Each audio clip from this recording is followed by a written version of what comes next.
Il y a 4 ans, j'ai traversé un gros bouleversement. Un truc comme ça.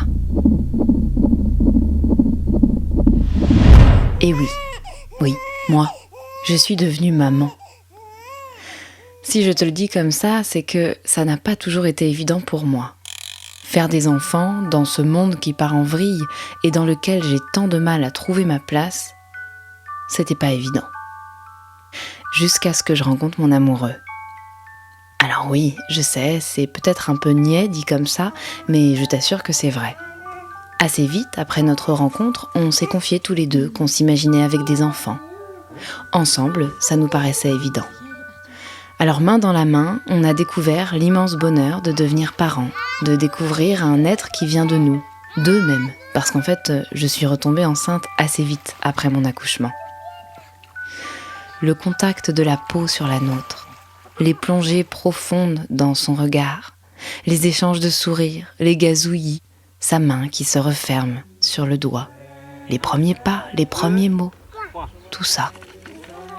Mais il y a quelque chose auquel je n'étais pas du tout, mais alors pas du tout, préparée.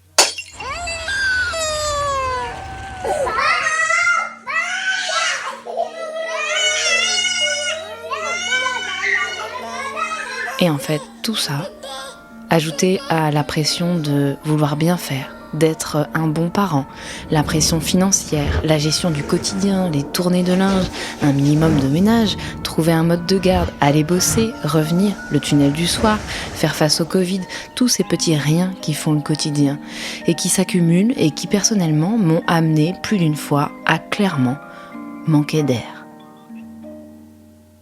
Et pourtant, je suis entourée. Pourtant, avec mon amoureux, on est toujours main dans la main. Heureusement d'ailleurs. C'est sans doute pour ça que je suis là aujourd'hui. Parce que malgré tout ça, elles sont nombreuses les fois où je me suis écroulée, où j'ai hurlé parce que je ne savais pas comment faire autrement, où j'ai pleuré pour vider le trop-plein, où je me suis sentie comme une moins que rien dans mon rôle de maman. Des fois, je me dis que j'ai frôlé le burn-out parental. En tout cas, j'ai sans doute flirté un peu avec lui. C'est sans doute pour tout ça que je suis là aujourd'hui. Dans la pause parentale, on va essayer de prendre un peu d'air, de se remettre un peu au centre et peut-être même ensemble de reprendre soin de soi.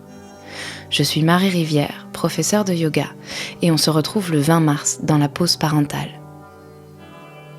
Tu vas voir, ça va aller. Respire.